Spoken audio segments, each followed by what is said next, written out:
한겨울 낚시를 계속 진행을 합니다. 한겨울 낚시인데 시즌과 똑같은 채비, 똑같은 기법으로 덤벼서는 입질 보기가 어려울 테고, 겨울에는 겨울 채비를 해야 되겠죠. 요 붕어 바늘 치료입니다. 제가 즐겨 쓰는 뱅에돔 바늘이 아니고 붕어 바늘인데요. 뱅에돔 바늘을 쓰다가 붕어 바늘을 쓰면은 바늘이 굉장히 가늘고 가볍고 약하죠. 이 약한 붕어 바늘이라야 그나마 붕어가 흡입을 해줄 것이다, 그렇게 보는 것이고요. 제가 드물게 지금 쌍바늘을 준비합니다. 쌍바늘을요. 둘, 셋, 넷, 다섯. 나일론 줄 2호를 가지고 5바퀴를 돌렸습니다.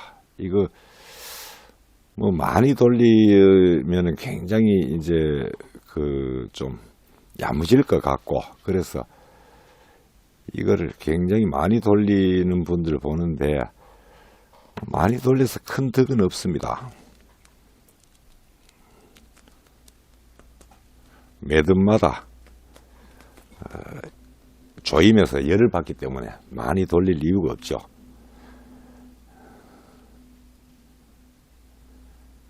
붕어 바늘 7호이고 나일론 줄 2호 줄입니다. 5바퀴를 돌려서 묶었고요. 쌍바늘인데 이제 반대편을 잘라줘야 되겠죠. 자르는데 길이를 21cm 정도를 줍니다. 21cm 정도에서 줄을 잘라버리고요. 그리고 반대편에 역시 같은 바늘을 묶어줍니다.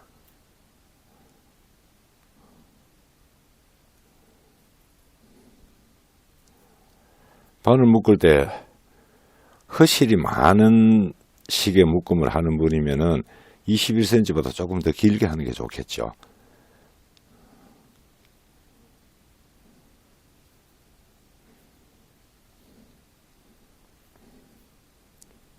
다섯 바퀴를 돌려서 묶었습니다.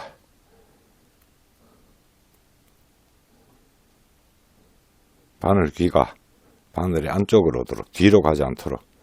뒤로 가면은 바늘 귀가 뒤로 누워 있기 때문에 쓸려서 터지는 원인이 되죠.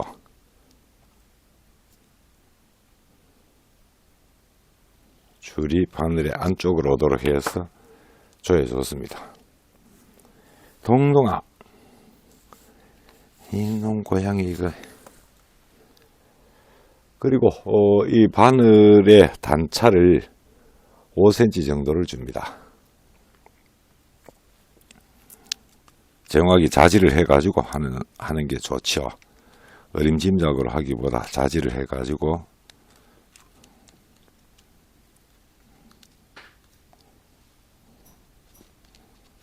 5.5cm를 줬습니다. 5.5cm 단차를 주어서 위에 매듭을 짓습니다. 매듭을 지을 때는 그냥 묶는 게 아니고 한번 팔자로 돌려가지고 그렇게 해야 이 매듭이 나중에 제절로 조여버리는 그런 문제를 방지할 수가 있습니다.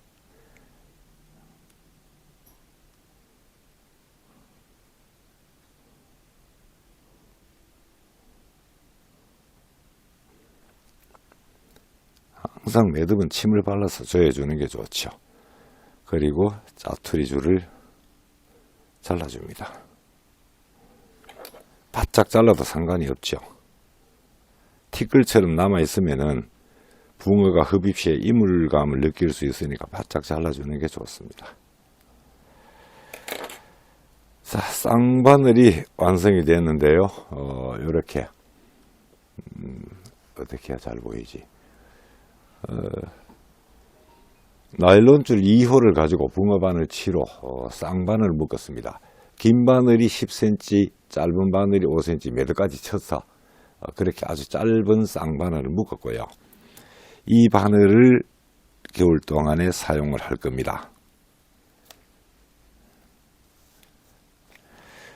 유속이 심하지 않은 저수지 위주로 출조를 하신다면 케블라 줄도 괜찮습니다. 케블라 2호 정도를 가지고 이렇게 역시 5cm, 10cm 단차를 주고 이렇게 쌍바늘을 묶어도 케블라 줄이 흡입에 훨씬 유리하죠. 뻣뻣한 나이론 줄보다 흡입에 훨씬 유리하다. 동동아 비키시오.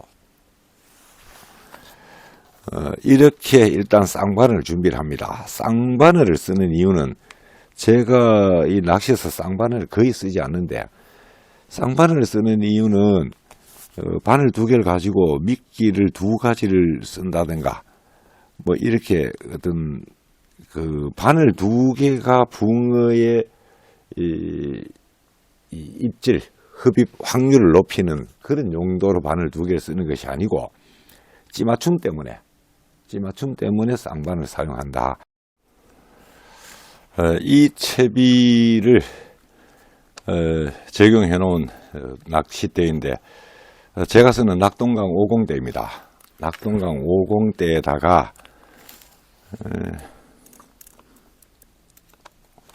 원줄은 수양 낚시에 세미에이스 3호를 사용을 하고, 3호면은 이 내구성에서는 질김에서는 차고 넘친다. 이 줄이 워낙 질기니까. 그리고 목줄은 일반 케블라 줄 2호 혹은 야 임마 뛰면 안 돼.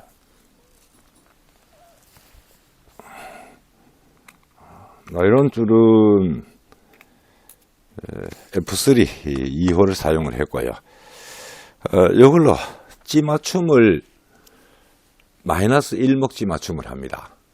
바늘 달고 캠이 달아가지고 마이너스 1목 찌맞춤을 해가지고 수심을 찾아서 투척해보고 수심을 찾는다는 것은 이만큼 찌톱이 이만큼 올라오도록 맞추어 보는 거죠.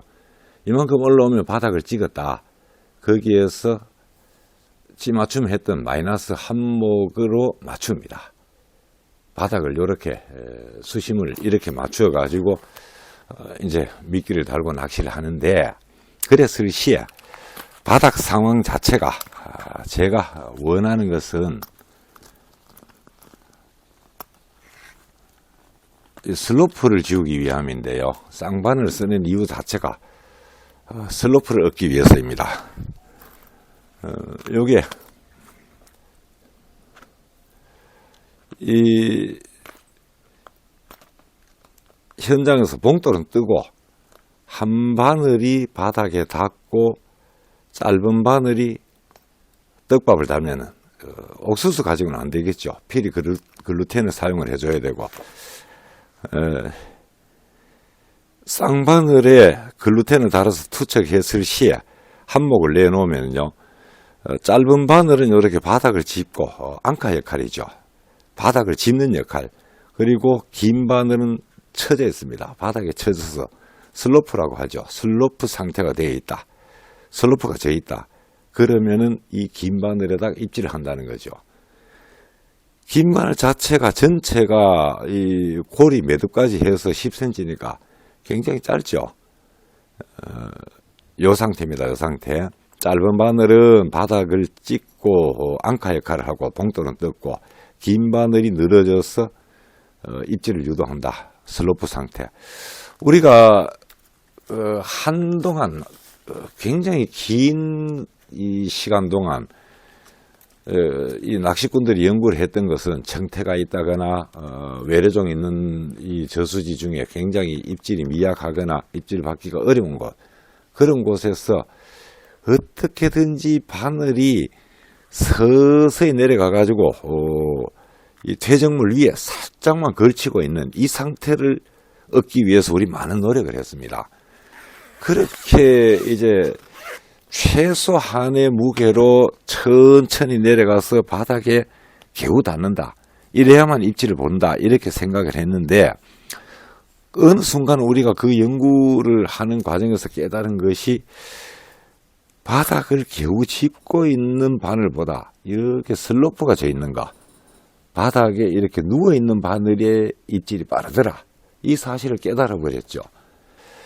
어쨌거나 이 쌍바늘을 가지고 하나가 앙카가 되어서 바닥을 짚어주고, 그때 나머지 바늘이 이렇게 늘어져 가지고 이 바늘이 이게 슬로프가 져 가지고 입질을 받아낸다. 그러기 위해서는 쌍바늘이 필수다.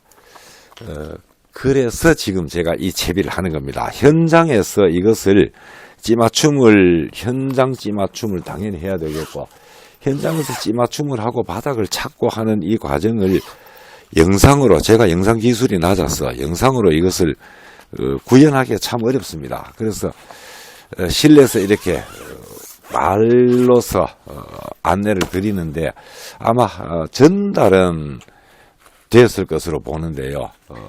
이 제가 드리고자 하는 말씀, 어떤 찌맞춤을 하고 어떻게 입질을 받고자 하는 이 채비의 어떤 목적, 성격, 이런 것은 충분히 이제 전달이 된 것 같은데,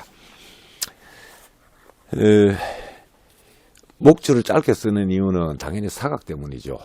한겨울에 뭐 20cm, 25cm 이렇게 길게 두어버리면은 미약한 입질에서 이 붕어의 동작을 찌가 표현을 못할 때가 있다는 생각에서 짧게 쓰는 것이고요.